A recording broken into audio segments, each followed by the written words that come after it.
রাজনীতিবিদদের করতে দেওয়া উচিত। সিস্টেমের মধ্যে আপনাকে চলতে হবে, সিস্টেমের বাইরে আর কত 53 বছর ছিল। এই যে একটা হযবরল অবস্থা তৈরি হয়ে গেছে, এটার জন্য তো আমরা রাজনৈতিক দলগুলোও দায়ী। ইসি পুনর্গঠন ছাড়া কোনো ভোট করতে দেবে না এনসিপি। তার মানে আসলে নির্বাচন ঘিরে যেই ধরনের দ্বন্দ্ব আমরা দেখতে পাচ্ছি, দুটো রাজনৈতিক দল একেবারে মুখোমুখি অবস্থানে চলে আসছে দিনের পর দিন, সেখানে নির্বাচন নিয়েও আসলে আরো অনেক বেশি দূরত্ব তৈরি হচ্ছে। কি দেখেন, আজকে যে বক্তব্য এনসিপি দিচ্ছেন, রাজনৈতিক দল গঠন করেছেন যদিও নিবন্ধন নাই, বক্তব্য তার হইতেই পারে। নির্বাচন, রাজনীতি, সংস্কার, দেশ তো ডিভাইডেড, রাজনীতি ডিভাইডেড, দেশের পলিটিক্যাল স্ট্রাকচার ডিভাইডেড, অস্বীকার তো সুযোগ নাই। এনসিপি আজকে বলছে 3 জন উপদেষ্টা বিএনপির, ওনাদেরকে পদত্যাগ করতে হবে। আসিফ নজরুল আইন উপদেষ্টা, ল উপদেষ্টা ডক্টর সালাউদ্দিন, এন আরেকজন হলেন আমাদের ওয়াহিদুদ্দিন মাহমুদ, পরিকল্পনা উপদেষ্টা। আর বিএনপির নেতারা বলছেন মাহফুজ আলম, সজীব ভুঁইয়া 2 জন চলে যেতে হবে। ডক্টর ইউনূস কী করবেন এখন? ওনার কাজটা এখন কী করা?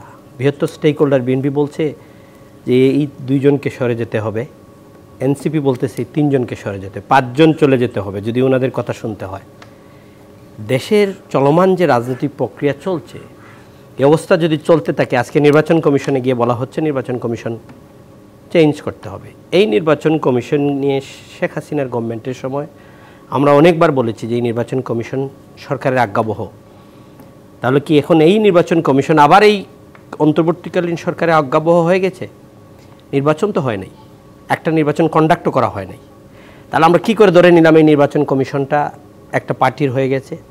কারণ হলো এই জায়গায় যদি ফেরেস্তাও বসানো হয়, তো পলিটিক্যাল অপোনেন্টগুলো সুবিধা বঞ্চিত যদি নিজেকে মনে করা হয় যে আমি এখানে সুবিধা করতে পারবো না, তখন কিন্তু অবস্থা দিব এই নির্বাচন কমিশন নিরপেক্ষ না। তাহলে কি এই মুহূর্তে এনসিপি নিজেদেরকে সুবিধা বঞ্চিত বা সুবিধা ভোগ করতে পারবো না? ওনাদের বক্তব্য থেকে আমি বলছি, আমি সেটা নিয়েই যাতে আজকে যে বক্তব্যটা ছিল, দেখেন যমুনার সামনে বিএনপি, সচিবালয়ের সামনে শিক্ষকরা, নির্বাচন কমিশনের সামনে এনসিপি, ঢাকার মানুষের নাবিশ্বাস নিচ্ছে। 1 ঘন্টায় যে জায়গা যাওয়া যায় 4 ঘন্টা যাওয়া যাচ্ছে না।